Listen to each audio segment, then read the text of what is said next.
Sometimes the loudest moments in leadership are the quietest. Not the applause at a conference, not the headlines, not the balance sheet. I'm talking about those still fragile minutes when you're alone in your office, staring at a glowing screen, wondering, how did I get here? I've seen that moment in the eyes of leaders who run multi-million dollar companies and in entrepreneurs who started with nothing but a dream. The moment when success feels strangely hollow. One of my clients lived in that hollow space for years. He was celebrated, respected, envied even.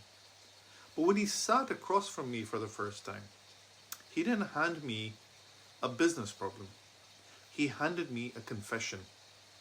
He said, I've built everything I thought I wanted, and I've lost myself in the process. We didn't start with numbers or strategy decks. Instead, we started peeling back layers he didn't even know he was wearing. The mask he wore in front of his team, the armor he carried into every meeting, the weight of expectations he never questioned, only obeyed. I remember asking him one simple question. If nobody was watching, who would you be?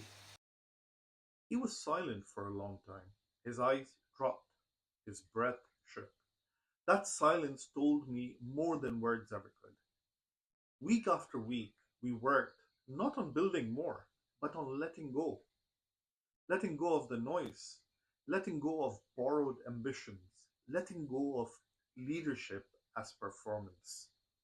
And slowly, a different man emerged. He began leading not from exhaustion, but from alignment, not from pressure, but from clarity.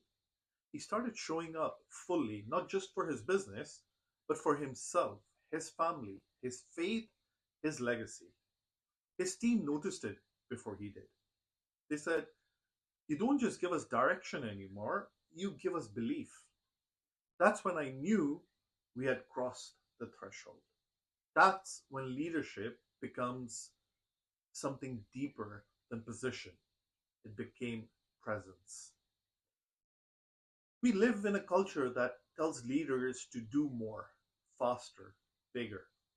But the greatest leaders I've met don't win because of what they add.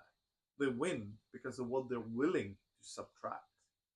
Subtract the noise, subtract the performance, subtract the endless pursuit of titles, matrix, and external validation. What's left? The core, the human before the role, the person before the position. When leaders come back to that place, businesses transform, teams transform, legacies transform.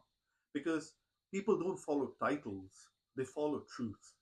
If you ever felt that quiet dissonance, the gap between who you are and how you lead, don't ignore it.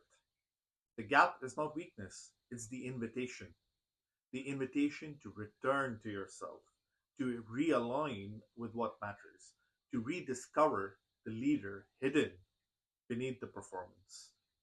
For the leaders who dare to answer that invitation, everything changes. Not just for them, but for every single person who depends on them. So the question isn't whether you're capable, you already are. The real question is, will you listen when the invitation comes?